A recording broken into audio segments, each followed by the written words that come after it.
Hello, everybody, and welcome to this episode of the Closers Podcast. I'm your host, as always, Marco Alvarado, and joining me, as always, is Quinn, the Moondog Kalani. Quinn, how are you doing? Pretty good. How about yourself? I'm good, man. I'm good. Just like last week's episode.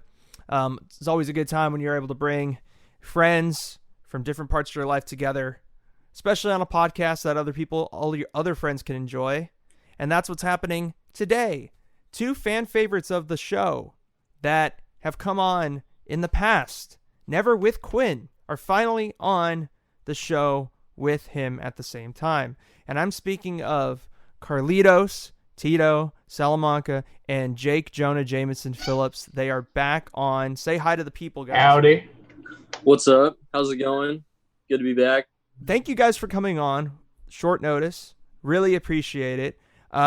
There's some news that has prompted both of you to come back onto the show, and we'll get to that news in just a second. But before we do, I have to say, please follow us on Instagram at The Closers Podcast, on Facebook at Closers Podcast, and subscribe to our YouTube channel. We are The Closers Podcast. You can share these videos with your favorite people so we can build a community of favorite people, because wouldn't that just be like dandy?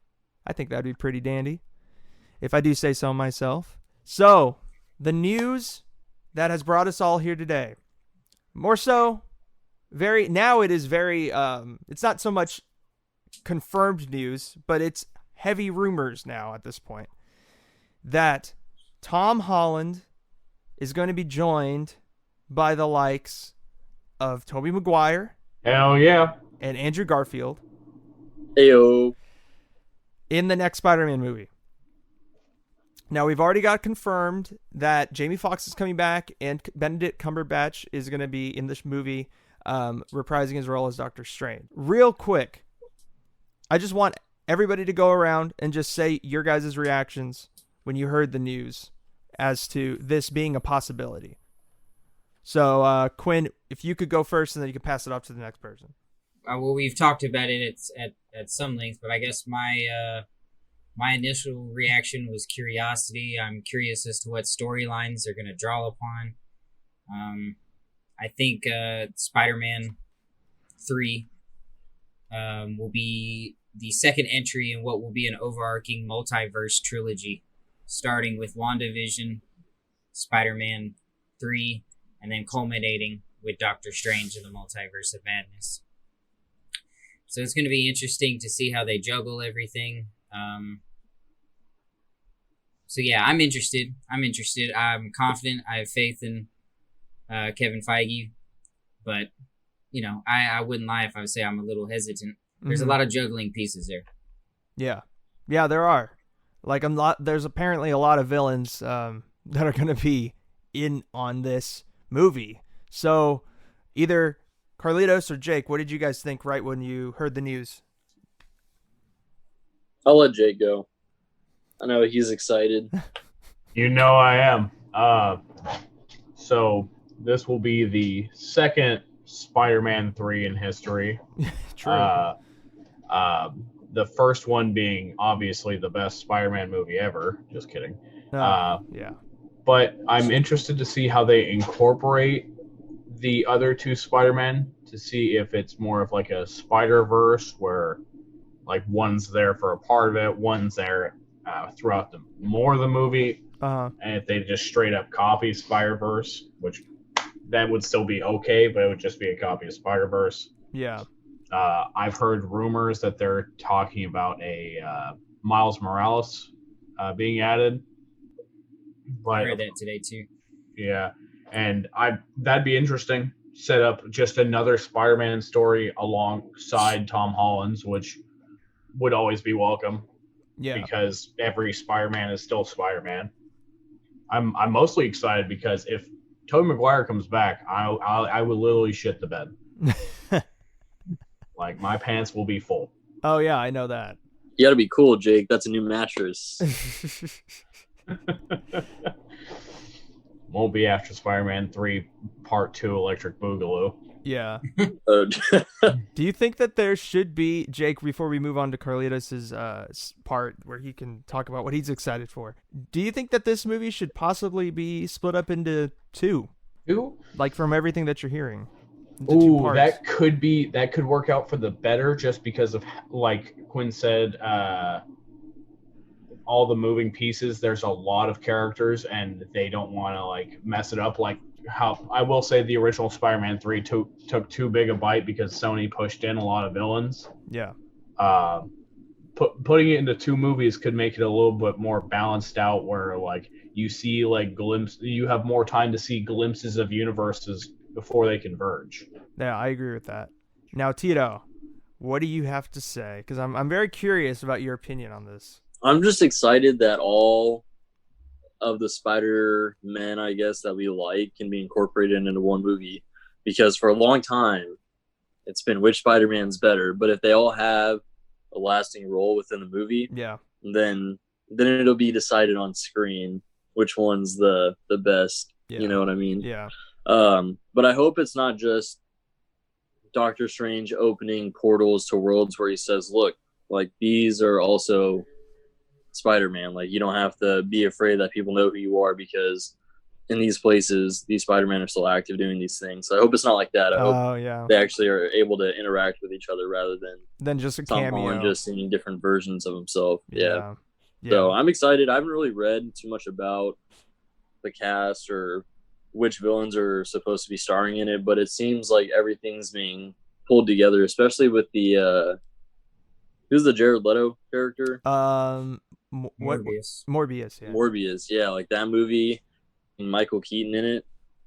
Like, I like all those pieces hopefully coming together. That's what I'm excited for, just to see how all those stories kind of intertwine. Yeah. Yeah, no, it's going to be really cool. It's interesting to see how they're going to, like you said, take on everything. But Quinn, I don't know if you've heard this, because you sent me the video that kind of broke the news on this.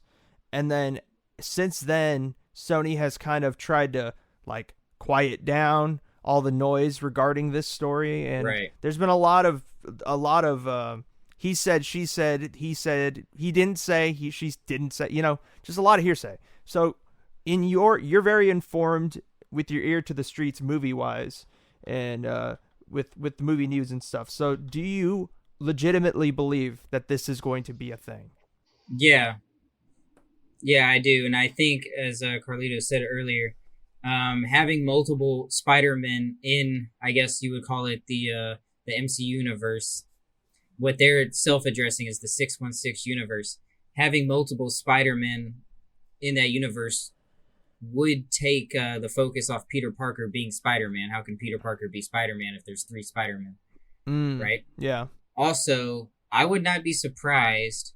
We know this movie is going to make over $1 billion, right? Like, easily. Far From Home made over $1 billion. This will easily make over $1 billion, especially now that it was pseudo released that Maguire and Garfield will be back. That was released on purpose to build up hype, honest to God. That's why the trailer already said it might come out in December. Oh wow. So they're rolling on Spider-Man 3.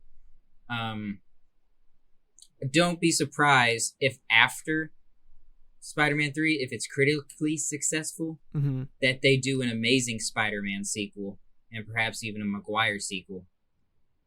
That would be crazy. They bring back multiple franchises. I had heard that if they do bring in Miles Morales, he'll be part of the Raimi-verse. And if he's part of the Raimi-verse, then that does give leeway, since the time difference between Maguire and Holland, it gives leeway for Donald Glover to be Miles Morales, as he always wanted to be. So would that mean that, sticking with that theory, that in the Tom Holland universe, he's Miles Morales' uncle? He's uncle, but in the Raimi universe, he could be Miles Morales. Yeah. Okay. Could be. I mean, there's a lot of ties between the Russo brothers, the Casa community, and the folks at Marvel Studios. Mm-hmm. So it's very likely, it's very possible. Yeah. That is very interesting to think about. That Miles Morales would be in the Tobey Maguire universe. Like The what? best. Yeah. Well, no. But it's just like, wow. Like I can't believe we're here. Like we thought that both of these incarnations of the character were just dead. They were just gone. Right. You know, afterthoughts. It'd be an interesting twist if Miles Morales ended up being older than the 616 Peter Parker, That would be interesting. as in Tom Holland. In the comics, Peter Parker kind of mentors Miles Morales, Yeah. so it could be a switch. And when you say 616, do you mean that the MCU version of? Yeah, that's what the MCU is addressing themselves as, is the 616 universe. In Spider-Man Far From Home, you know, when Mysterio's kind of breaking down the metrics of the multiverse, Yeah. he says, this is Universe 616. Okay. So that's kind of a deep cut. In the comics, the canon universe is known as 616. Yeah. So Interesting. That is very interesting. Jake, how would you feel about Miles Morales? I know you're the biggest Tobey stan in the chat currently. So since you are representing that faction of people, how would you feel about Miles Morales being included in the Tobey Maguire universe of Spider-Man? What options they could do, since that is an interesting idea, especially with the time difference of the Tobey movies and the Tom Holland movies. I could definitely see them doing that, but I like, as much as I want more Tobey and Spider-Man 5 through 9 after that for Tobey Maguire, it wouldn't be a bad idea to switch it to Miles Morales. But I have one caveat for that is, since it is the Raimi verse, they should definitely bring back Sam Raimi as well to do these movies if they continue with their own sequels for each character after. That makes sense. And, I would agree with that. And they also have to get the man, the myth, the legend. Shoot, I'm forgetting his name right now. J.K. Simmons? James Franco. Yes. Willem yes, Dafoe? Yes, but also Topher Grace? not Topher Grace. Get out of here. The man who's originally supposed to be Mysterio in the Raimi verse. Bruce Campbell. Yes. Oh, he was 'cause you supposed to can't- be Mysterio? That's why Yeah. you kept seeing him everywhere in the universe. That was like a perfect setup. I didn't know that. What? It can't be a Raimi movie without Bruce Campbell. So Oh, yeah. it has to have Sam Raimi as the director, has to have Bruce Campbell, and he could even just pop in for half a second and I'll be happy. Even if Bruce they Campbell switch for it sure. to, like, I love Miles Morales as a character, but like getting rid of Tobey Maguire for Miles Morales will be kind of like a best way to send him off without making, if they don't want to keep using Tobey, and also a good transition, but it'll piss some people off. Yeah, I would agree with that. Yeah, it would definitely piss some people off. I know, Carlitos, you had to be away for a second, but we were just talking about the possibility of Miles Morales being in the universes, one of the universes, and the rumor is that he would be included in the Tobey Maguire, Sam Raimi verse of Spider-Man. What's your opinions on that? I think that'd be pretty cool. And I think with that idea, I think it's important for us to kind of take a look at the other side of what could be happening for this movie. Instead of assuming that all these characters are going to come to us, I feel it's safe to assume that maybe we are going to go through Tom Holland's eyes into another universe that already has Tobey Maguire and Andrew Garfield incorporated. Right. And Tom Holland is just a character sucked in, and maybe Doctor Strange is the one that has to go and get him out. You know? I see. But I don't think 100% that Tom Holland's universe is going to be the one that pulls everyone in. Maybe it's the other way around, you know? Yeah.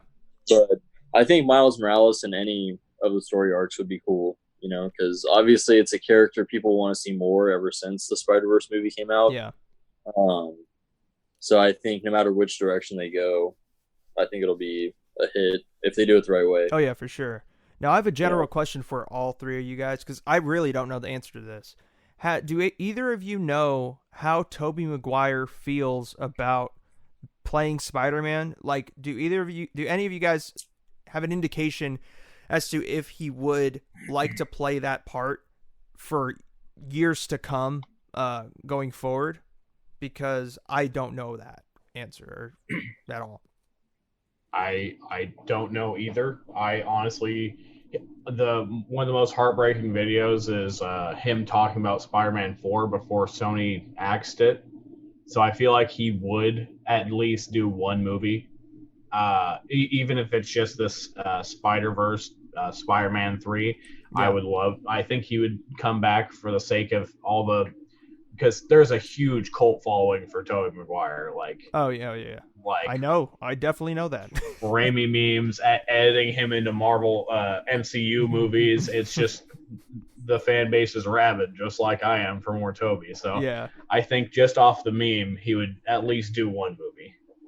Yeah, I think he deserves his Logan moment. He deserves his capstone film. I mean, yeah, the Spider-Man 2001 was, it's pretty much started the whole thing, not counting Blade. So, and X-Men. But they kind of came out congruently, X-Men and Spider-Man. Hey, you can't forget Daredevil, man.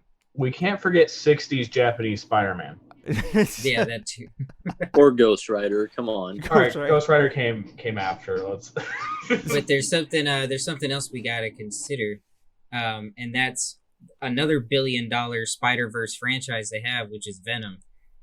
True. How is Venom gonna fit into all of this? We know at some point he will, whether it's like a cameo scene at the very end. Yeah. Or something like that. I would actually prefer if Venom is part of the Garfield universe. I was gonna say that. That'd be interesting. That'd be tight. Because I think that's the most metal way to go. I think that makes the most sense too. Just cinematically too. They have very similar styles of filming, cinematography wise and all that stuff. Right. I also feel like Garfield could actually pull off a symbiote-fueled rage Spider-Man better than Holland, because Holland seems more like happy-go-lucky and super cheerful. I don't know if he could pull off angry Spider-Man well. Yeah, I don't know. I would agree with that. He doesn't have a lot of experience in like heavy drama sort of roles. Yeah. I think Garfield could easily tap into that. That's a good point. Yeah, I think so. Tito, I have never What's up? given anybody who is part of the Andrew Garfield is the best Spider-Man camp a platform on this topic until right now. So first address the Venom talk that we're talking about now, and then if you could also, divulge into your thoughts on Andrew Garfield Spider-Man. Ooh. So I think are you talking about Tom Hardy being Venom as well, like that being the guy who's playing him? Yeah. If that's the case, then I think him and Andrew Garfield would be a perfect pairing for a movie together. Yeah. I think Andrew Garfield's more edgy. I guess that's the pretty spot-on term to use, especially these days, because that's just the way that people would describe him, I feel, if they were watching the movie now. Because Tom Holland is, like Jake said, he's kind of soft. He's around already, Yeah. But Andrew Garfield still has edges. Like, he fucks up, he lets people die, and it's his fault, and he knows that. So him being a symbiote Spider-Man would make hella sense, because he's just like, fuck, bro, like, everyone I love dies. Yeah. I'm hella sad, So I think that'd be a great movie, and I hope that somehow Venom is incorporated into one of those stories. I think that'd be tight. Yeah. But reasons why Andrew Garfield is the best Spider-Man? Yes. All right, you can tune out for the next 30 minutes here. All right, hold on. I would just like to point out that when I was a kid, I had the Spider-Man action figure, and the one Spider-Man that looked the most like him was Andrew Garfield in The Amazing Spider-Man 2. Like the suit? And that's like iconic Spider-Man with like the huge fucking eyes. Okay, yeah. Like, great suit. I think Andrew Garfield was a very good Peter Parker. I know Jake doesn't like him that much as Peter Parker. I would agree with Jacob on that. They made him a skater boy. He said, "See you later, boy." Think about the time that all these movies were made. Like, the directors and producers of these movies are evolving Spider-Man with the time that people want to see a Spider-Man. Sure. Like the early thousands, it was early superhero movie with hella good graphics. So Hella you know, good. yeah, dude, for the time they were good. Hey, did you see? Did you see how well they animated Goblin's wagon on that glider? Exactly. But you know what I mean? Like, people were okay seeing that Spider-Man. And then you fast forward to Andrew Garfield. And at the time, people were okay seeing that Spider-Man. And that was the time that I was into him. I was like, dude, this guy is sick. Like, it's a good representation of the audience that would have been watching it. Because all those kids are fucking skater kids.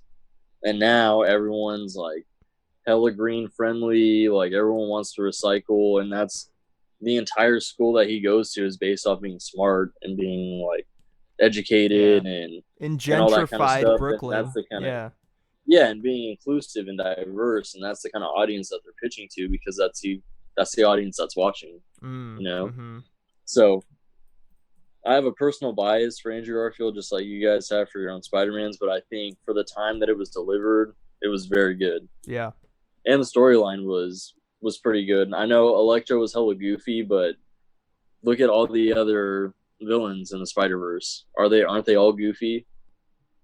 I'm somewhat of a scientist myself. That's fair. Like, everyone has their weird stuff, and Electro's weird stuff was like, he was just some nerdy ass dude who got shocked by eels. Unfortunate, kind of goofy, but it still made a good villain. You know what I mean? My favorite Green Goblin part. Sorry to just chime in. Say it, deliver us from evil.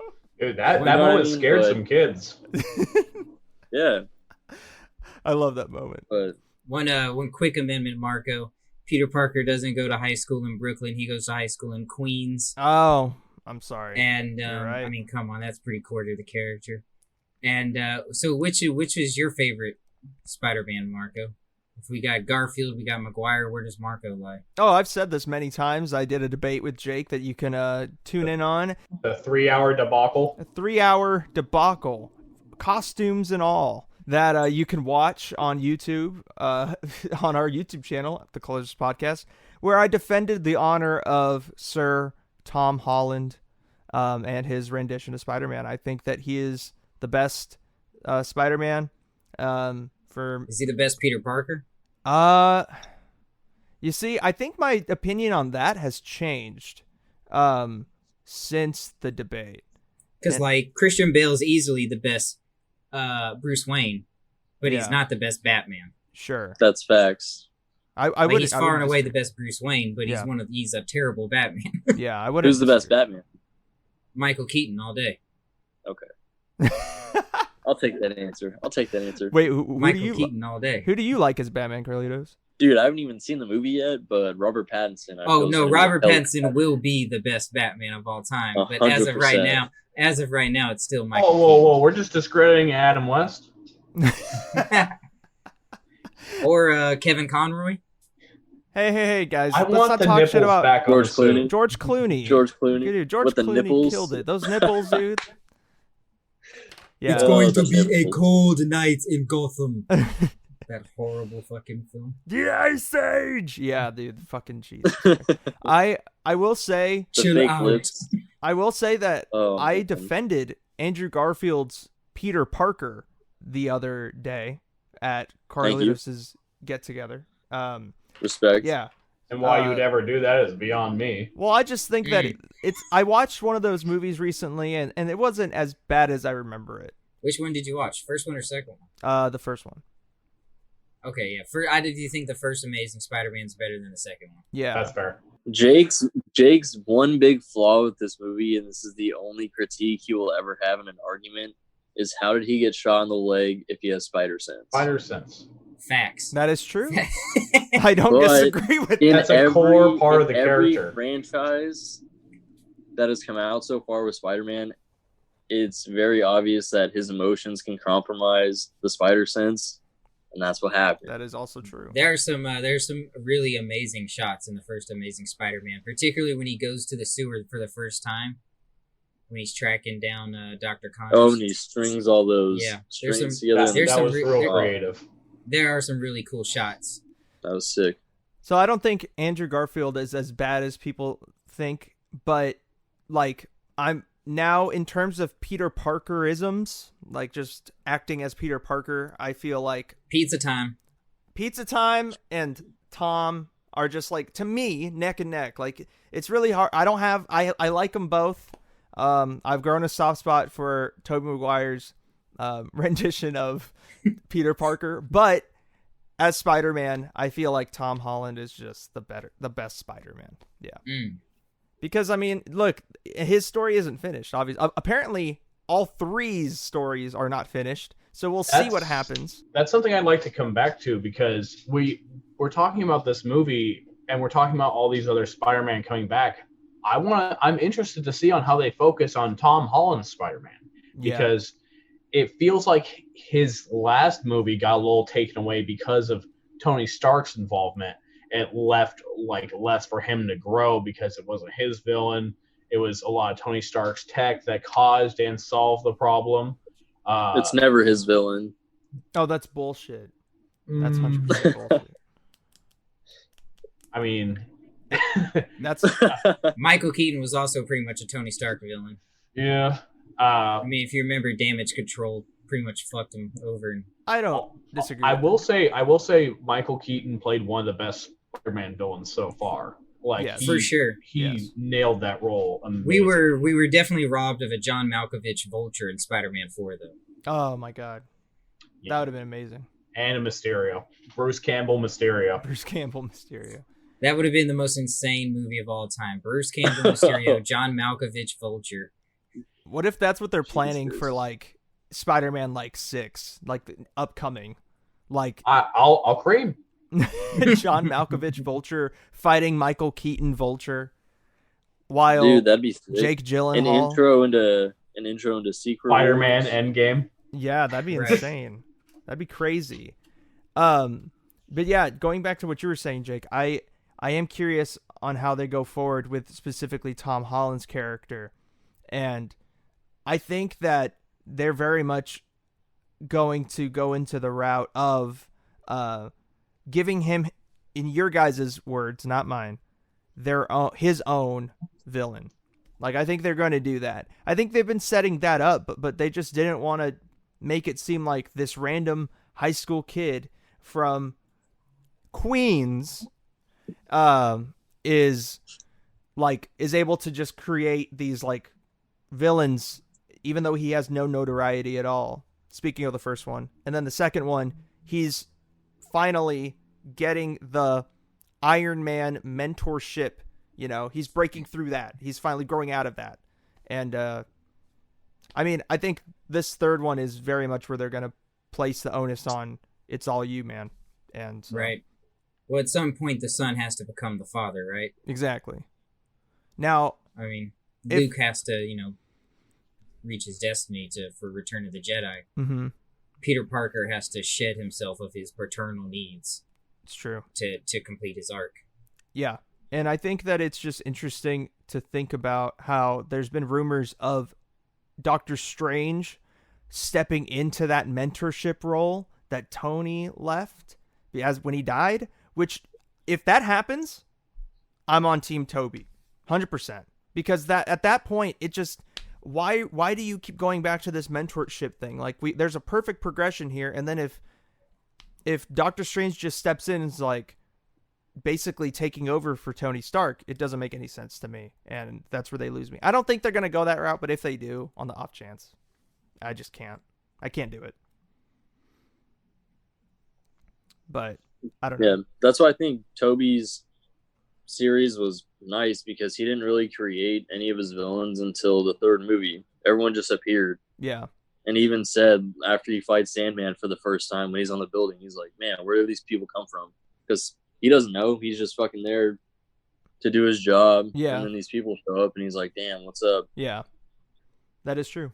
That's very true. One thing I'd like to add as well is one thing that both Amazing Spider-Man and Tobey's Spider-Man do well is they show Spider-Man helping around the town just randomly.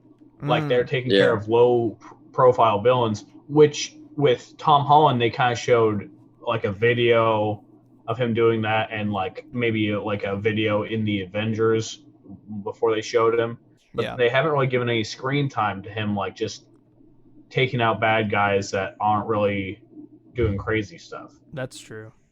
That is very true. Everything's been centered around his placement within the greater MCU. It hasn't been just him being Spider-Man, and that's why his movies are flawed. I wouldn't say flawed. I just think they're because if you take all those supporting movies away and all those supporting characters away, he doesn't have anything. Anything? He doesn't have anything. I don't think it's anything. He was still Spider-Man before Tony Stark came through. Like, that's why Tony went up to him, because he was like, I have a kid. And then it just, and then you see Marissa Tomei and you see fucking Tom Holland, and that scene happens. I will say they left enough of Peter designing his own web shooters, which was like they needed at least that, but his suit came from Tony, both suits, and they're high functioning suits, which makes it reasonable that Tony gave it to him.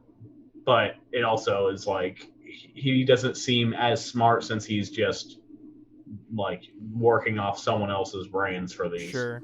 Yeah. I guess it's just going forward to see where he goes from here.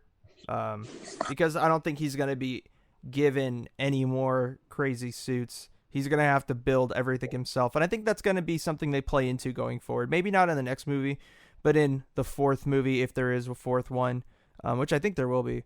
I think they'll definitely go into the, one big part of the story is that his suit's malfunction. He has to fix it while also being bombarded by the likes of, I don't know who would be the fourth villain. Tobey. He's going to fight Tobey. He fights Tobey. Yeah. The black suit Tobey. Now dig on this. I just hope Willem Dafoe at least makes a cameo. If these he should be Norman Osborn in the Holland universe, just like J.K. Simmons is still J. Jonah Jameson. They should just do a slight deviation to the character.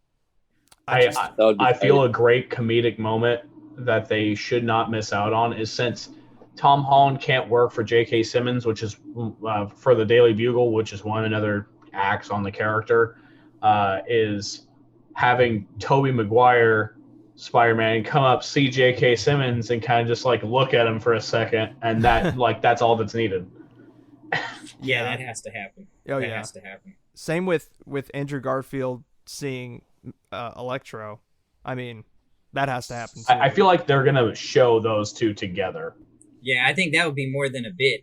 I wouldn't be surprised if the movie opens with a battle between Electro and Garfield, and then the multiverse starts to collapse on itself, and they somehow quantum realm into each other. It cuts into the middle of Spider-Man 2 and just changes the ending.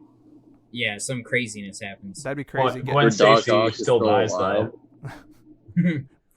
I think they would cut into the Macy's Day Parade when in the first one. I think that's when they would jump in, when everything would converge.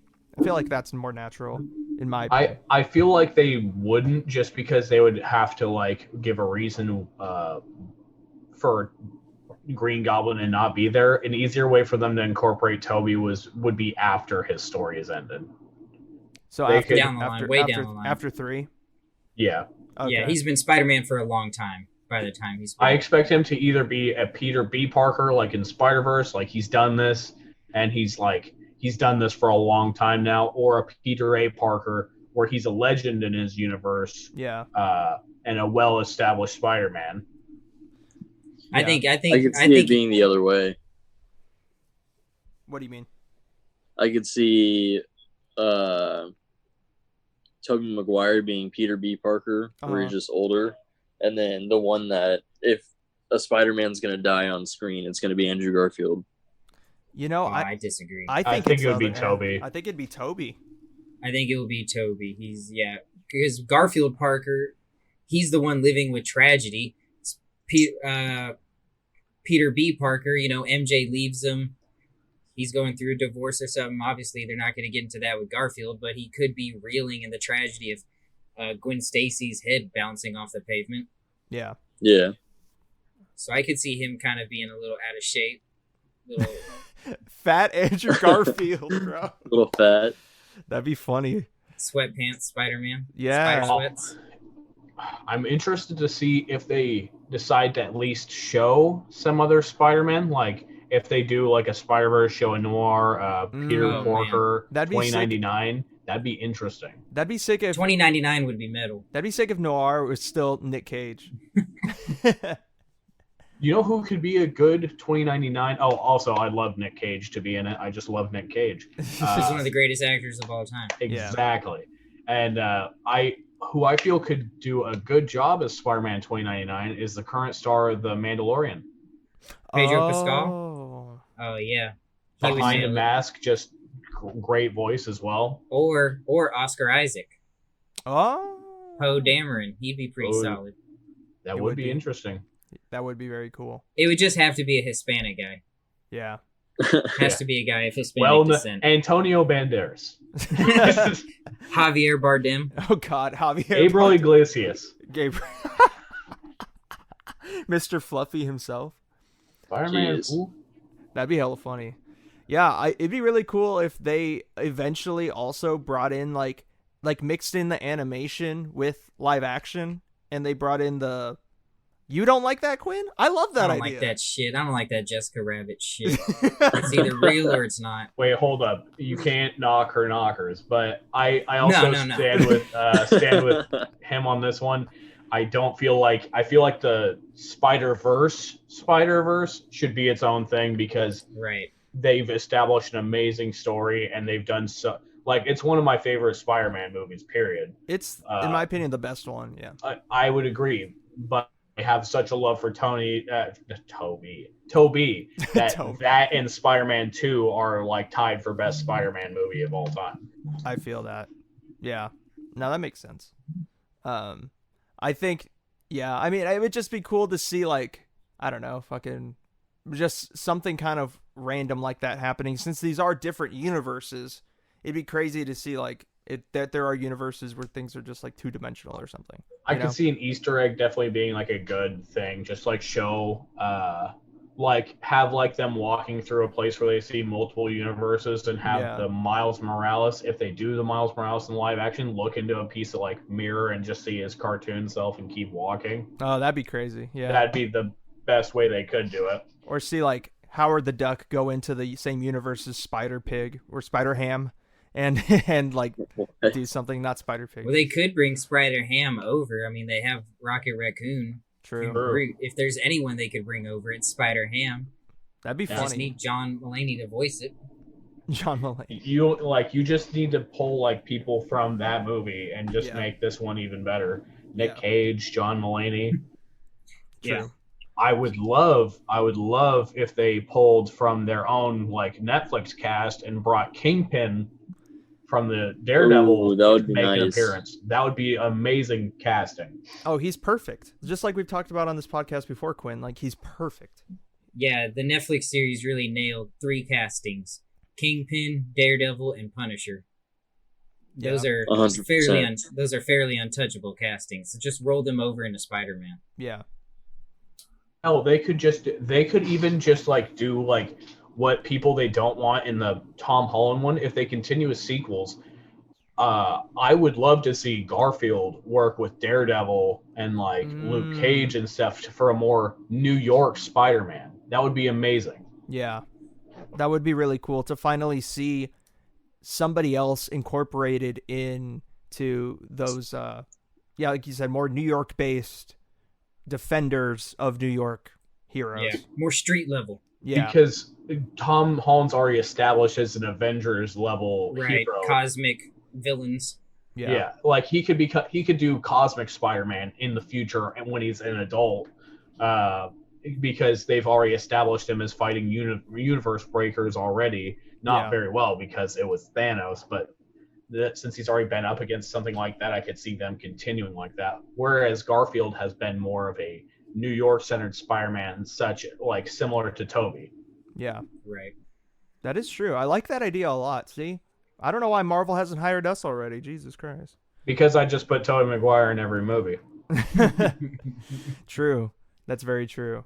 So, it looks like we're coming up to time a little bit. But before we go, I do want to ask each of you a pretty comprehensive question, which is, it's perfect time for that. So, if you were in charge of this third upcoming Spider-Man movie, what would you do? Obviously, the 3 Spider-Men would be in it, but generally, just give us the framework of what that movie would be like. Villains, setting, basic plot. If you can think of it. If you can't really think of anything, no rush, no worries. But who would like to go first? Let's do Quinn first. All right. So in my theory, Spider-Man 3, number 2, takes place in a multiversal arc, starting with WandaVision, ending with Doctor Strange. So in this middle act, the multiverse is collapsing onto itself. Incursions. I don't particularly know how, but we know who will be the engineer of this in WandaVision.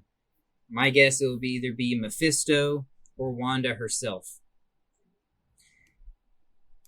In Spider-Man 2, Electro, being a pure energy, will be able to easily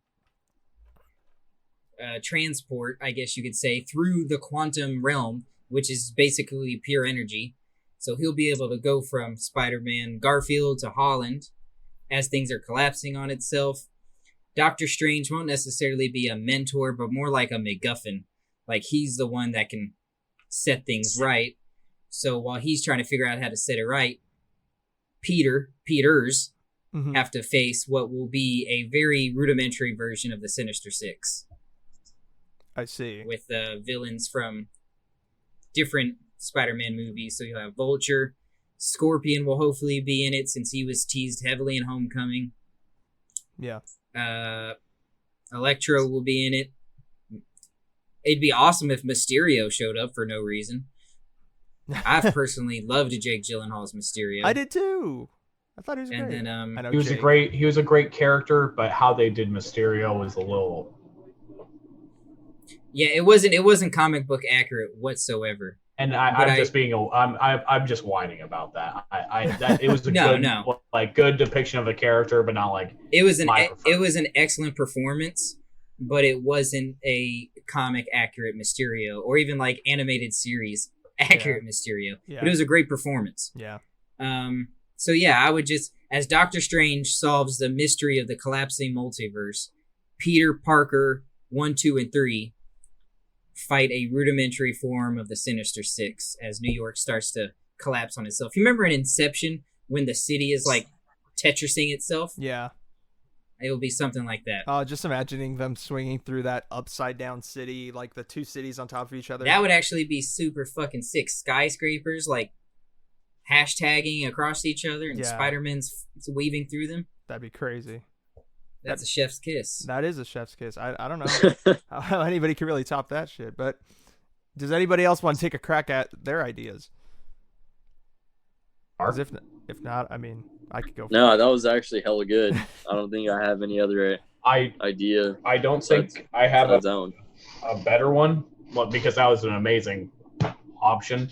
I just have like something that popped into my head. Yeah. Going similar off to that, where like something's like shattering these dimensions. My immediate thought off of that was Bruce Campbell Mysterio, and something that offsets Tom Holland is he sees Mysterio and he's like, no, you can't be here. Like, what are you doing? And he's pulling different villains from Holland's universe, Vulture and Scorpion. He's pulling. You could even pull Rhino from Amazing Spider-Man and Electro. Oh yes, Paul Giamatti, nice. No, it was a horrible depiction of that character, but he didn't really have any other options. Imagine they get Paul Giamatti back. Everyone's clamoring for Willem Dafoe, and they bring Rhino. The worst.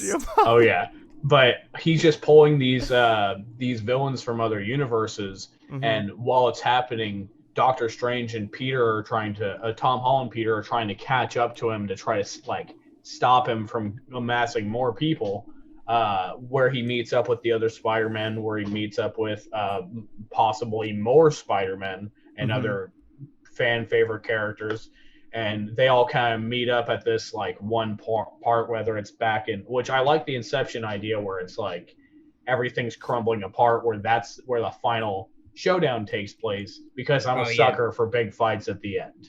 Yeah, that has to be Act 3 climax. Oh, dude, that would be amazing. What if they brought in Emma Stone for a Spider-Gwen? That'd be crazy. From another universe. That'd be pretty dope. That would be a crazy like interaction, like seeing Andrew Garfield be like, and she's just like, I don't know who the fuck you are. Simperman. Yeah, it's like, bro, get away from me. What are you? Who are you? I don't know who you are. You have an OnlyFans. Whoa. Yeah, I like that, Jake. That's a really good idea. I love that. I stole some from Quinn. Oh, yeah. Well, still. That wouldn't be bad. I wouldn't hate that at all. And I wouldn't hate, actually, if it was Bruce Campbell instead of Jake Gyllenhaal. Because Tom Holland Spider-Man wouldn't know the difference. True. And then you reveal it at the end that it was Bruce Campbell all along. And it fits with the Mysterio character, illusions. And he doesn't show his face until the end either. And that's the best that'd part. Be perfect. They don't even catch him. He just looks at the camera at the end and like takes off the helmet and he's like, "Did you miss me?" And it just cuts to black. Awesome. And then it sets up, if they want to do a Tobey Maguire like send off kind of like Logan moment, like Quinn suggested in the beginning, that they would have that last movie with him finishing off Mysterio, Bruce Campbell Mysterio, and then you can bring in Miles Morales. One final thought I have on that too is the Logan moment for Tobey is they're gonna have to do it really well, because Spider-Verse did a Spider-Man death amazing. That like the whole city felt that, and that was something that gave me chills when I was watching that movie. That was like, oh god, they know what they're going with. Like, oh, this is already a great movie. Yeah, like it's a huge moment for everybody in that city. And I think that is the one thing, well, not one thing. I mean, over time, I've definitely, softened on my stance on Tobey Maguire. But one of the things they did well is illustrate just how much he is New York. And how much New York is him.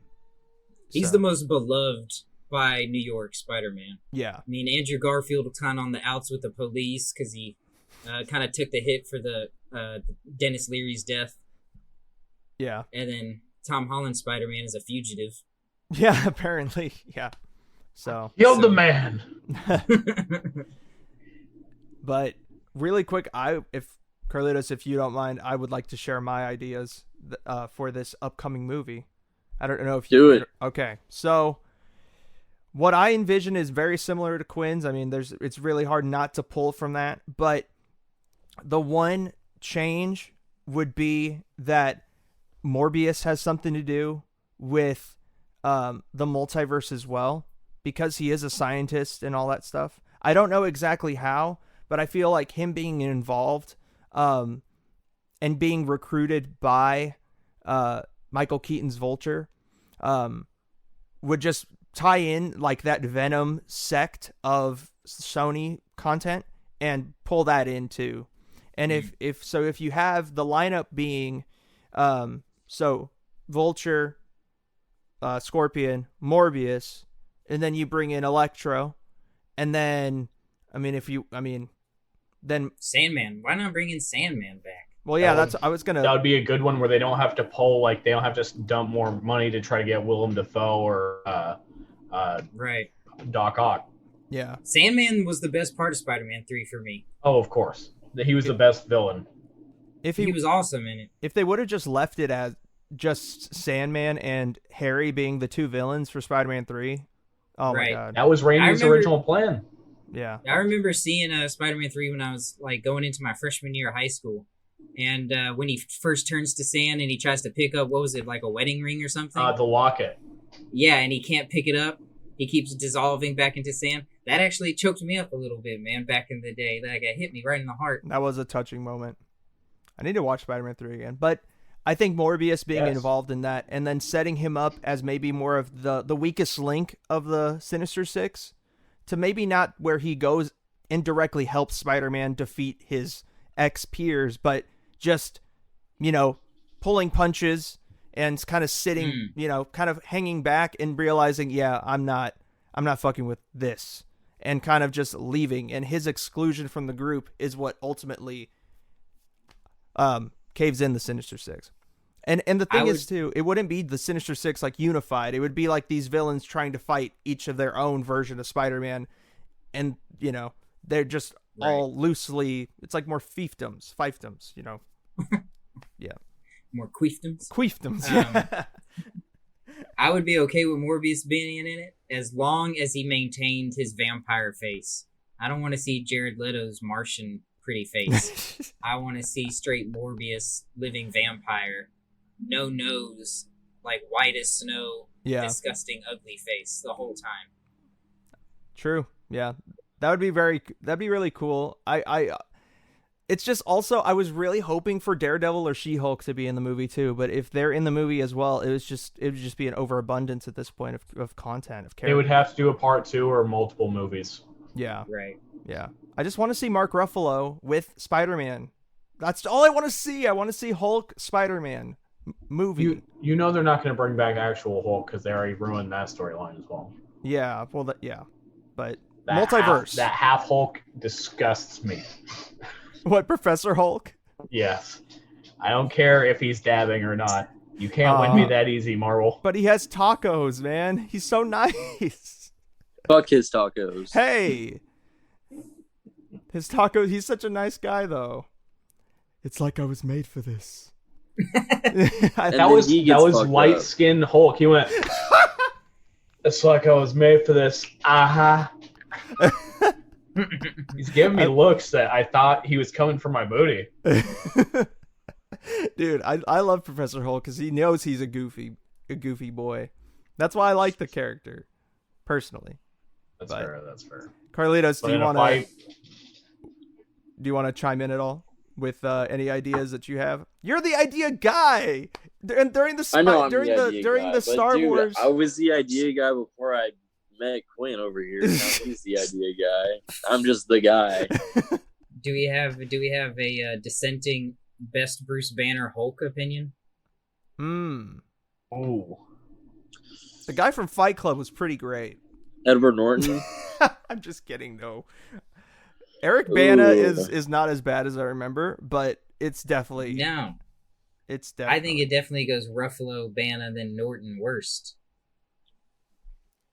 I'm blown away. I'm very Ruffalo is top for Bruce Banner, but Marvel just hasn't given Banner's Hulk anything. Like after the first Avengers, it's just been kind of like less Hulk. And Endgame lost some points for me because they didn't let Hulk fight Thanos again. Yeah, dude. Exactly. They had literally set that up to be paid off in such a beautiful, awesome way. Yeah. They should have dusted Hulk, honestly. They should have dusted him at the end of Infinity War. And then when all the portals open and fucking Cap snatches the hammer and he says, Avengers, assemble. Instead of Thor screaming, you hear Hulk screaming. And he jumps through one of the portals and it's just him and Thanos right there. Exactly. That would have been tight since the last Thor movie made him to be such a great fighter. Yeah, like the champion, and then the arc was never finished after that. Yeah, that they missed a huge opportunity. So because of the Spider-Verse and the multiverse, probably very much likely opening up in the next couple movies, is there a possibility that this extends to Hulk and the Paramount properties that are owned? Since Paramount owns that contract for Hulk, the rights. Do you guys think that is possible? Paramount owns the film rights to Hulk. Disney owns the television rights to Hulk. And so there have long been rumors that they're actually going to do an Immortal Hulk Disney Plus series. Oh. Which would be super metal. If you've been reading Immortal Hulk, it's been insane. It won the Eisner Award for one of the best comics last year. Wow. So it's possible. And I know Mark Ruffalo was open when he pitched he wanted to do a Hulk versus Wolverine movie. And he said he pitched that to Kevin Feige at Tokyo Con. Man, that would be crazy. So, with Hugh Jackman, Wolverine. That'd be amazing. One last one. I have one last thing. Since the multiverse is opening up, your crack, like castings. Any Marvel character with any actor, what's your crack casting, Marco? Oh, me? Okay. Yes. Oh man. Okay. My crack casting, just anybody. I've said this, and I will continue to say this. Rainn Wilson as Mole Man has to happen. Rainn Wilson, Dwight from The Office as Mole Man, the first villain from the first comic of the Fantastic Four. Has to happen. Come on. It's so easy. It's so easy. I love that. I love that idea. Quinn's the one who pitched it to me, like, when we were working still at the UPS store, and I've just been stuck on it ever since. That's just the best. That's the best. For me. Well, I know you're going to have an interesting one as well. Well, I've long wanted Keanu Reeves to be in it, but that's almost like too obvious. I'm gonna go with a duo for Silver Surfer and Galactus. I'm gonna go Aaron Paul as Silver Surfer and Bryan fucking Cranston as Galactus. I thought you were gonna go Larry David as Galactus and no, Larry David should be Professor Xavier. That would be nice. He already looks like Professor Xavier. Oh my god. Oh, man. I would love Larry David in the MCU in any capacity. But I think Bryan Cranston as Galactus would actually be pretty fucking awesome. That would be it's going to be a CGI character. He has to, he pretty much just has to have a commanding vocal presence. He does.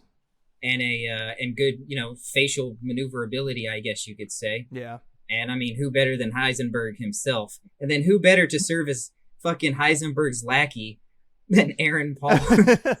Aaron Paul would be great in the MCU too. I think he'd be a great Silver Surfer. Aaron Paul was almost cast as Star-Lord. Wow, that would have been insane. Yeah, I think he'd be an awesome Silver Surfer. Yeah. I just want a good Fantastic Four movie. So funny that you say that. A good Doom. Because right. my crack one would be Nathan Fillion as Reed Richards. Ooh, that'd be a really good one. That'd be nice. Be a really good that would one. be sick. Him and is it Firefly? Is that what that show was? Yeah. That's a great Cult fucking classic. show, dude. And Serenity, dude. Yeah. Fire. Serenity's metal. Great show. Serenity's Fire. super metal. Yeah, I I was got thinking the about box set, You collector's edition. Yeah, That's pretty Serenity, of course. Damn. Nathan Gotta Fillion have would it. be a great choice to be Mr. Fantastic. Nathan He would Fillion also be a could great Green anyone. Lantern. Yeah. Great Green Lantern, he would. He would be a fantastic Hal Jordan. I think he's voiced Hal Jordan in some of the anime. He has. And Yeah. so many, and that's why he would be so good, because he has the look, he has the nose. You know who He has has a all. who has a good Reed Richards look? Andrew Lincoln from Walking Dead, who played fucking Rick Grimes. Oh yeah. Oh, Dude, yeah. Pretty good. he has a classic Reed Richards kind of look, That is true. like the old school Ditko look. That is very true. Coral instead of Coral, he's like Sue. So, what's your, crackhead fan casting, Carlitos?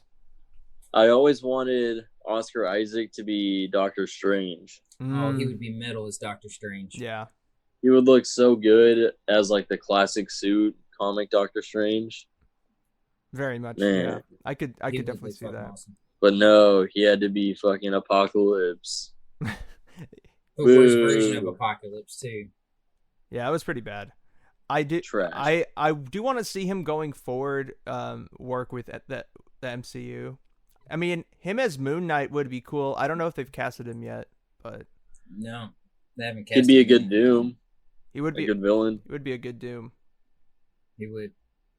I also Doom thought, has to be Nicolas Cage. Doom as Nicolas Cage. There's only Doom.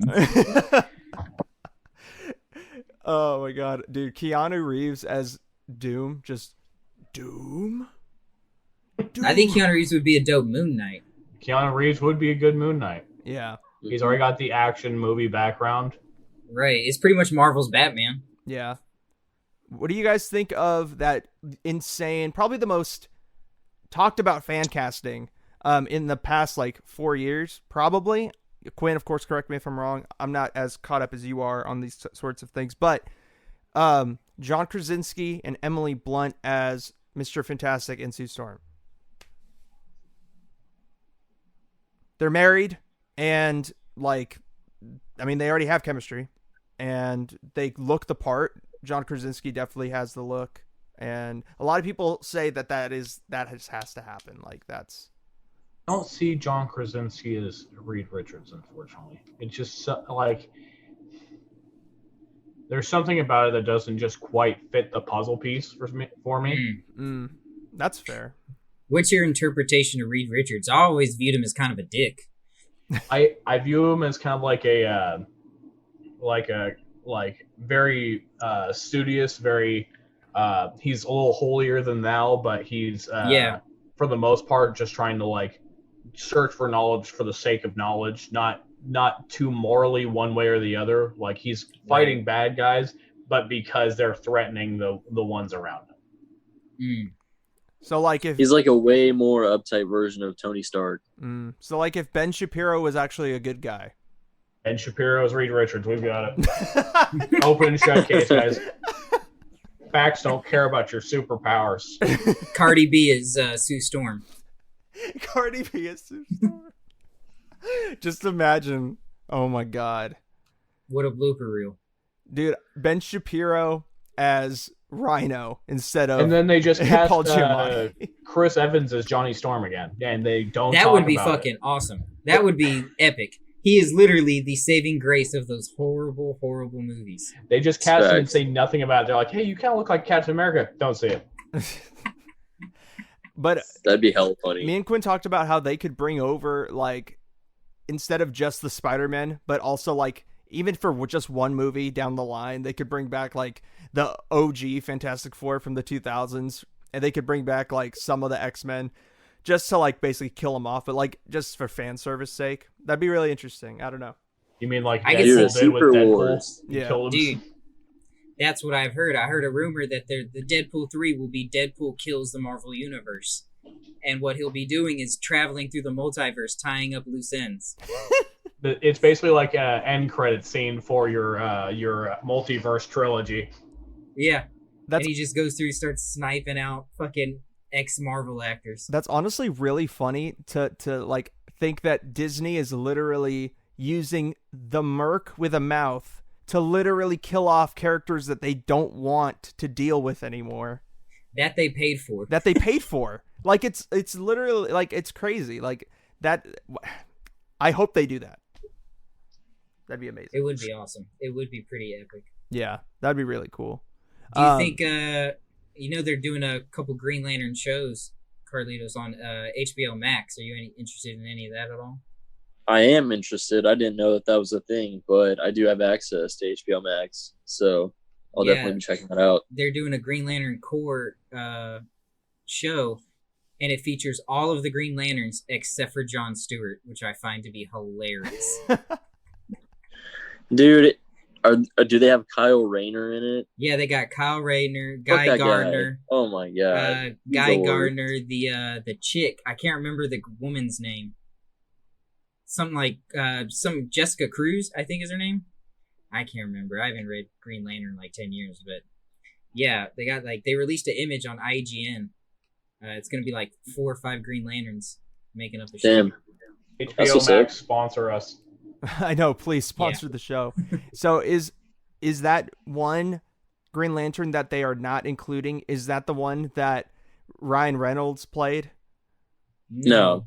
Ryan Reynolds played Hal Jordan. Oh, okay. John Stewart is black. Oh. Why are they not including him? That one was like the best one in the he's my favorite one. Yeah, in the Justice League cartoon, he was hardcore. He was. That's what makes it like somewhat hilarious and ironic and fucked. Yeah. Yeah. Maybe they just bring that dude back down the line. Like they're just waiting. Hopefully. To use him. They tease him for season 2, and that's it. Yeah, season 2. Electric Boogaloo. Another Marvel crack casting that should have happened was Jason Momoa, not as Aquaman, but as Namor the Submariner. And they just take their character. They're like, oh no, he's ours now. Yeah, that should happen. That should have happened. The first Marvel character, like they haven't been spoken of in decades. Yeah, the first character created by Marvel and Timely Comics was Namor the Submariner. not spoken of at all. Quinn, before we go, I know we've been saying that every fucking time, but I really want you to say this finally on the show. But could you tell us your theory, the Hulk theory? The last movie, the last Hulk movie? The pitch that I made for my Hulk treatment that I wrote? Yes. No, but pretty much it was, I won't tell you bit by bit, but it was pretty much, it was based off the Immortal Hulk, so if they end up making the fucking show, it'd be awesome. But pretty much, as the comic does, it goes back to the Hulk's roots, where it's a monster comic. And he only can turn into the Hulk either when he dies or at night. Mm. And it adds a whole supernatural sort of element to it. It's pretty much the conflict is between Hulk and his father, because in the comics, Brian Banner abused Bruce as a child. And that's what informs Bruce's entire character going forward. The Hulk was always there. He's always had dissociative identity disorder. The MCU hasn't gotten into that at all. There's like 10 different Hulks within Bruce Banner. Yeah. The best one is Joe Fixit, the gangster Hulk. Oh no. With the Tommy gun. And that's something that I think they should explore. It's something that I wrote in my treatment that went absolutely nowhere. Yeah. But man, you can't tell him the casting, that one casting of for what? The Doctor. Oh, yeah, for Doc Samson? Yeah. Oh, yeah, Jason Momoa could have been Doc Samson, too. I just love that, dude. I wish that, I know that you want to keep that kind of close to your chest, but... Oh, you're talking about, I know what you're referencing. Yeah. You're specifically referencing the rave at the end of the movie. Yeah, yes. Yeah. Where all the Hulk fans have a rave out in the desert like Burning Man, and they build a giant Hulk pyre. And they That'd be just tight. And Jason Momoa is dancing in the midst of all these people shirtless with green glow sticks. And that was how the movie ended.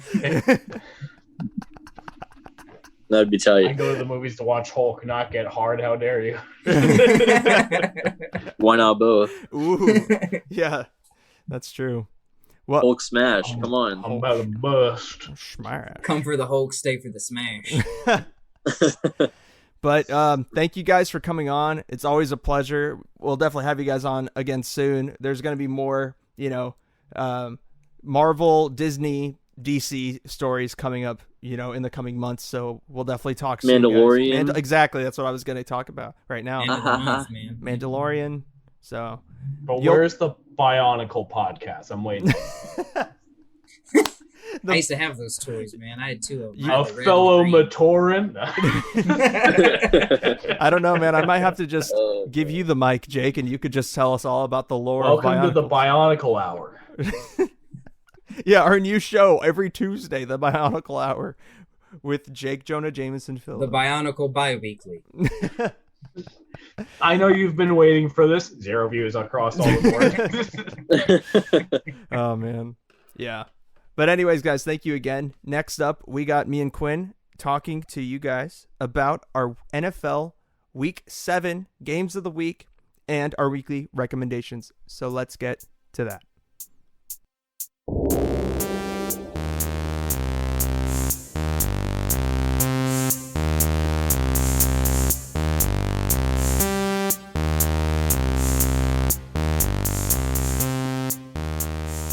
What's up, guys? Hope you enjoyed that conversation with our boys, Carlitos, Salamanca, and Jake, Jonah Jameson, Phillips. Now it is time for our Game 7, our Week 7 NFL Games of the Week. Oh, what a Week 6 it was, Quinn. It was a wild one. No Raider game for me, so I was just kind of watching the field, and there was a lot of notable things that happened this past weekend, but we both predicted the Panthers to win over the Bears. We lost that. And then your game of the week, I believe my game of the week was Tampa Bay versus Green Bay. Yeah. And we both predicted Green Bay in a sweep, and we were wrong on that too. Opposite day. It was the opposite day. Yeah, I don't know what happened to Green Bay that game. Aaron Rodgers looked like he was 55 out He there. looks old. Yeah. So I heard Cousin Sal of the Bill Simmons podcast. I mean, he has his own podcast and stuff, but I heard him say it felt like the game was scripted. It felt like the NFL came up to Aaron Rodgers for like, hey man, can you just throw like 2 picks real quick? You know, we want to see Tom be able to say that he's one of the best teams in the NFC. So it's it weird. did restore some life to the Tom Brady Tampa Bay narrative. It did very much needed life. But yeah, so we were 0-2 or 0-4 in our picks last week. Let's see if we can do better this upcoming week. What is your game of the week, Quinn? My game of the week this week is a battle between 2 undefeated teams. It is the Pittsburgh Steelers at the Tennessee Titans in Cashville, Tennessee. Obviously, both teams are undefeated, but this is a offense versus defense matchup. The Steelers' defense this year have been lights out, but on Sunday, inside linebacker Devin Bush out for the year. So we're going to see how that impacts the Pittsburgh Steelers. Yeah, that sucks. On the flip side, the Steelers' offense, Chase Claypool is starting to take off. Yes. James Conner having a great season. True. Everything's complimenting Big Ben. On the opposite side of the field, the Tennessee Titans, Derrick Henry, King Henry, your leading rusher of the NFL, monster game on Sunday. Ryan Tannehill, sneakily a MVP candidate this year. Yeah, he is. Now that Aaron Rodgers is out of that conversation. Yeah. 1,300 passing yards. He's averaging 290 yards per game. 13 touchdowns to 2 interceptions. Yeah. Tennessee is balling right now, and their defense is holding strong under the tutelage of Mike Vrabel. Of course, he's part of that Belichick coaching tree. They got Jadeveon Clowney, Harold Landry III, Malcolm Butler, formerly of the Patriots. Yeah. They have a good season. They have a good defense. Tennessee's playing really well. Looks like they're going to run away with the AFC South. Yeah. NFC North is still a bit contested between Baltimore, Pittsburgh, Cleveland. They're hot and they're cold. Yeah. Bengals, ice cold. Yeah, they're done. Bengals are done. But for sure, these two teams look to be playoff contenders. They look to be deep playoff contenders. Yeah. This potentially could be a AFC Championship preview game. Potentially. Chiefs and Bills still out there. Yep. But and Ravens. And Baltimore. But this is my game of the week. Pittsburgh at Tennessee. That is a great game of the week. Who do you think's going to win this game, Quinn? What's your prediction? It would be remiss of me not to go with Tennessee. Ryan Tannehill, I doubted him at the beginning of this year. I think we talked about it in our NFL season preview. Yeah, I did too. That I said I wasn't sold. I didn't. I was sold. I remember that. I wasn't sold on Ryan Tannehill. Yeah. You told me you thought he was a franchise guy. I was like, I don't know. Yeah. Well, he is a franchise guy. Ryan Tannehill's balling. And I'm so proud of myself. And as long as they got Derrick Henry as the motor for their Mitsubishi offense, King Henry, then the Titans are a hard team to stop. They are. So I'm picking Tennessee 17-10 over the Steelers. 17-10. Okay. I really like Tennessee.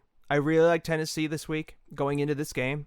However, I gotta pick the Steelers this week. I'm a big fanboy for the Titans this season. I was, like you said, coming into the season. But given how the Steelers have played and how well their offense has been running, I mean, Big Ben doesn't have to do a lot for them to be a great offense. And that's a testament, like you said, to James Conner, to Claypool, to Juju Smith-Schuster, allowing for Claypool to come in and establish himself. Right. They have some other receivers too, and a couple other running backs that I don't know their names off the top of my head, but the Steelers on offense, a lot of people talk about their defense. Defense is great, but their offense is very, in my opinion, underrated. And I was not a believer coming into the season at the Steelers at all. I thought they'd be the worst team in the AFC North. We both did, but we were wrong on that. And now looking at the landscape of the AFC, I really think the Steelers have a chance to be right up there. The question would be, can Big Ben, pull them out when it comes down to him needing to step up and make plays happen downfield? He does have an arm still. I know he's shown it off multiple times this season, but in big game moments when it's like a 2-minute drill, no timeouts, are they going to get it done against the Chiefs? Like, they need to prove that. And this is the first step. And I think because of their veteran leadership, Super Bowl winning leadership in Big Ben, I think that gives them the edge over the Titans in this game. So I'll say it's going to be close. I'll say Steelers 27, Titans 24. A field goal win. Way more high-scoring game than I got. Yeah, I think the defenses, I think the offenses of both of these teams, I mean, you highlighted the Tennessee offense. I think they'll be able to, still move the ball against the Steelers defense. Steelers defense is great, but Tennessee offense is great as well. And usually when a great offense meets a great defense, the offense is still able to move the ball, right, to a degree. And I think they're smart enough, their coaches are smart enough to find ways to capitalize on the injuries that have happened in the past week. Yeah. How about a quick shout out too to Juju Smith-Schuster for being arguably one of the best teammates in the NFL. All the shit that guy's had to go through. Yeah. In his short time at Pittsburgh, and is a completely selfless teammate. That's true. Very true. It would have been so easy for him to want out of Pittsburgh in that time with Le'Veon Bell and Antonio Brown, especially Antonio Brown. He could have easily been resentful. Oh yeah, and spiteful towards the Steelers organization, but instead put team first. Exactly. Yeah, big Juju Smith-Schuster fans on this podcast for sure. So I guess Hawaii alum. Oh, he is, huh? Of the state, not of the university. Oh, okay. I was gonna say, I didn't know that. Yeah, he's part Polynesian. Nice. That's sick. I like that. You like that? My game of the week is a loser leaves town match. We haven't had one of those in a while. We have the 1-5 Jacksonville Jaguars going across the country to play the LA Chargers, who are 1-4. Both teams are 0-2 in their respective position in this game, meaning that the Jaguars are 0-3 when they're away, and the Chargers are 0-2 in their new facility. So neither team have won in this situation this season. So there's a lot on the line. And in my opinion, like I said, it's a loser leaves town match. Whoever loses this game, it's over. This season's done. You could argue that both of these teams' seasons are done. But as we have seen in the past of the NFL, just like the Colts a couple seasons ago, or actually last season, I don't remember exactly how long it's been. I think it was last season when the Colts, 2 seasons ago. I don't remember. The Colts were 0-5 and they came back to win the division or get into the wild card. They were able to make the playoffs. So there is some hope for these teams. But they have kind of floundered. Jaguars just haven't really been able to get anything going since their week 1 upset of the Colts. Gardner Minshew, as much as I like the guy, like his swag and his, ability to galvanize his offense, he has the stats, over 1,600 yards, 11 touchdowns to 5 interceptions, but there just hasn't been any production. honestly, with the Jaguars, I believe their running game is the thing that has been holding them back. They don't have a running back. It would be really nice to have Leonard Fournette right now, but unfortunately, he's gone. Now, flipping it over, Justin Herbert has been playing pretty inspired ball ever since he got a start over Tyrod Taylor. Shout out to that doctor who punctured his lung. But Justin Herbert has been playing pretty well, and honestly, they could easily be 3-2 going into this game if there would have been if the coin flip. Wait, how did it work with the Chiefs game? If one call would have just been different in the Chiefs game, they would have won that game. If they would have went for it on 4th and long. Yeah, if they would have went for it on 4th and long, and then in what was that game? I think it was their most recent game. They lost. I don't know who they played. I'll look it up. I'm trying to think. I don't often follow fuckboy football. Oh, the Saints. Oh my God. We were recording that. Oh podcast. yeah, that game was insane.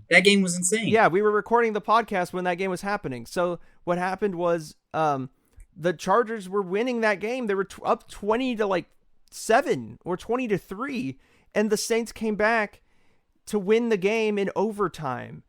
The Chargers have had nothing but chances in that game to close it out, and they weren't able to do it. And I think that goes back on Justin Herbert for sure. Here's a stat for you. Yeah. In the first 5 games of the season, the Chargers have lost each game within. No, they won the first game. They've lost the last 4 games within 1 possession. Oh wow. So they lost to the Chiefs by 3 points. They lost to the Panthers by 5, the Buccaneers by a touchdown, and the Saints by 3. So they've been competitive in every game. Yeah. They just can't seem to finish the deal. They can't seem to close the door, lock the garage, let the dogs out, let them back in, close the curtains, lock up the pantry. Yeah, they can't close out games. They can't close out games at all. It's ridiculous to say when people have been giving them so much praise the past month. You would think that they were a 4-1 team, but Justin Herbert, as much as he's been playing great, is just a rookie, and he needs to wash off some of that green behind his ears still.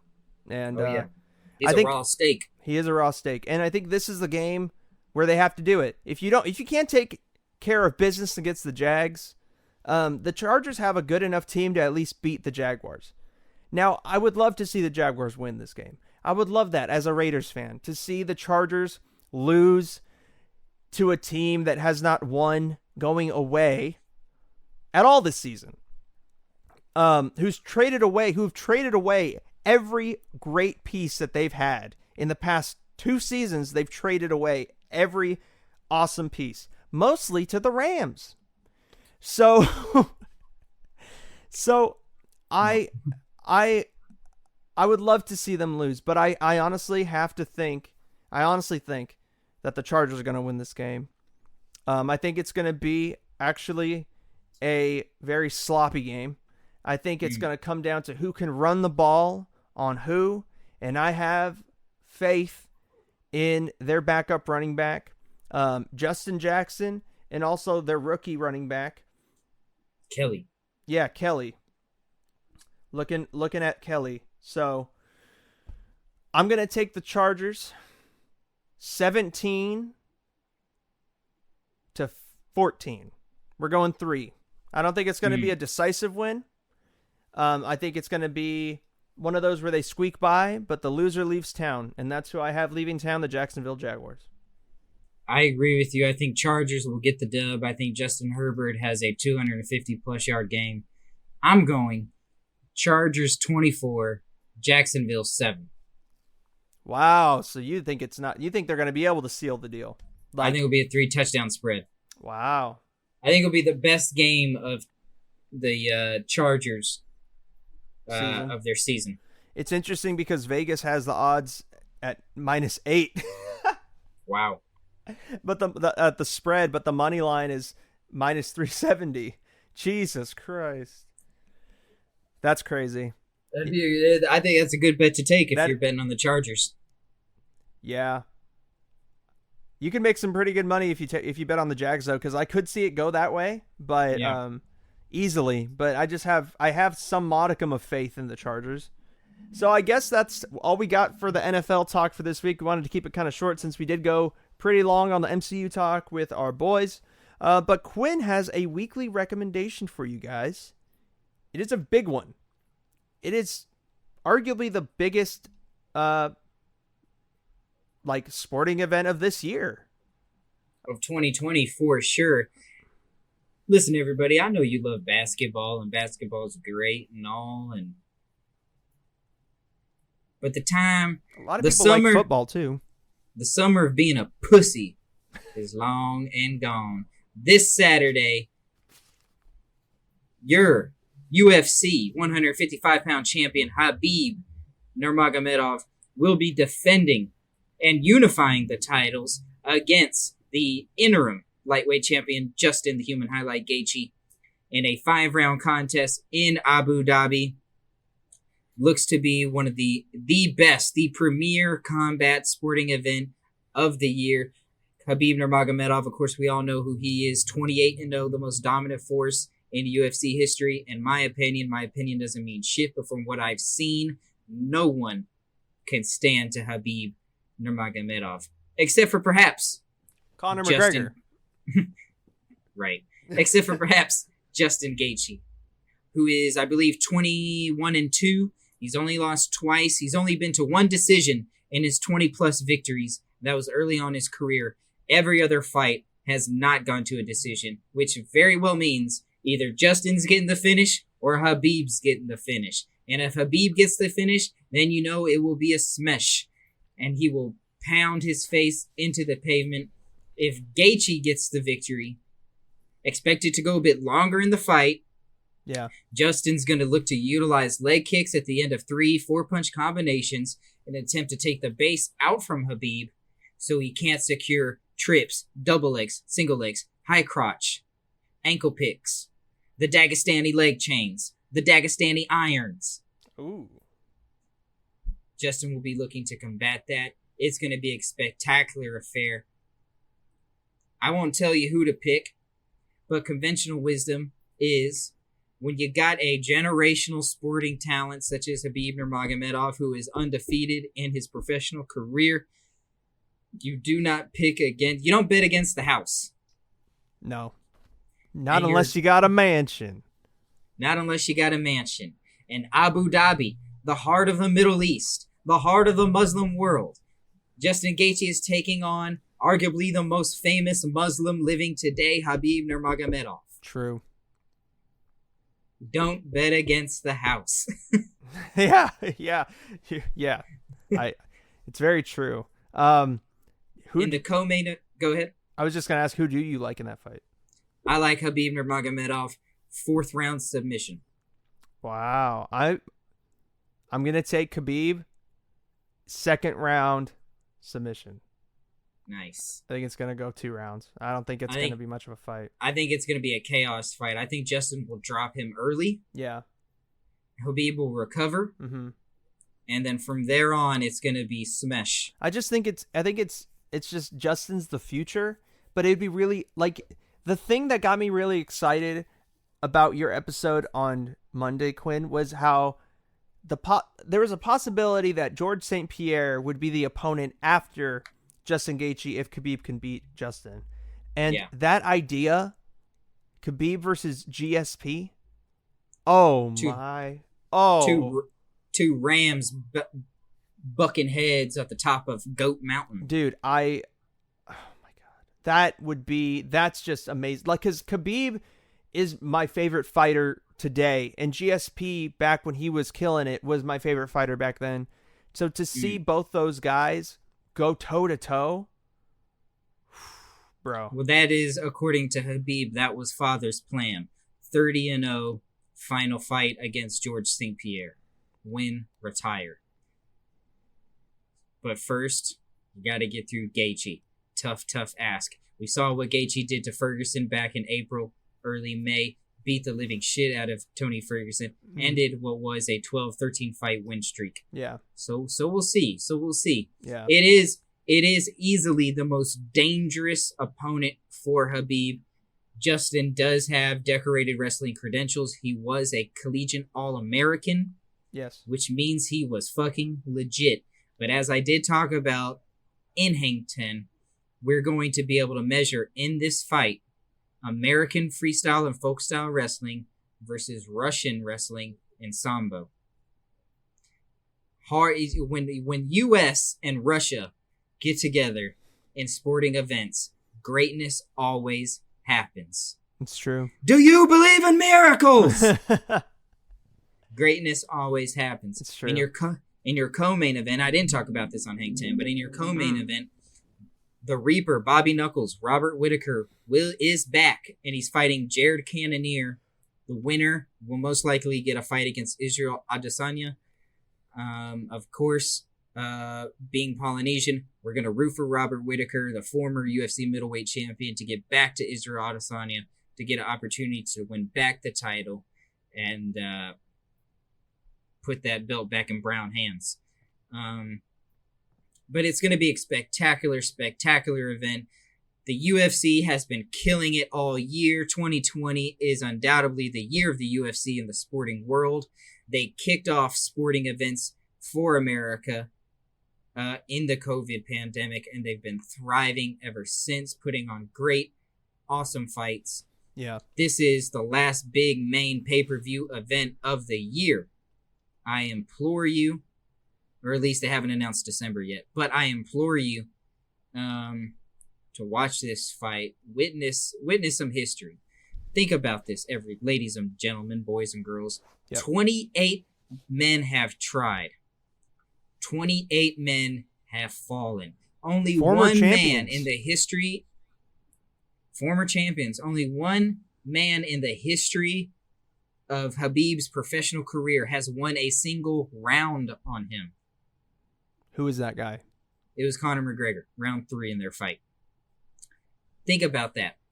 28 fights, most of them either 15 minutes or 25 minutes, and Khabib has only lost 5 minutes out of a 28 fight career. That is insane. That is chaos. That is a level, that is a platitude of excellence that cannot be measured in other sports. Yeah. That is what separates UFC, MMA from other sports. Maintaining such a high level of excellence when the cost, when the demand, when the sacrifice at the altar of violence is so great. That is UFC. That is MMA. That is UFC 254 on Saturday. Check your local listings and check it out. Please do it. And also, I never plugged this on the show, but follow me on Twitter at Mark_avocado. That is MARC_AVACADO.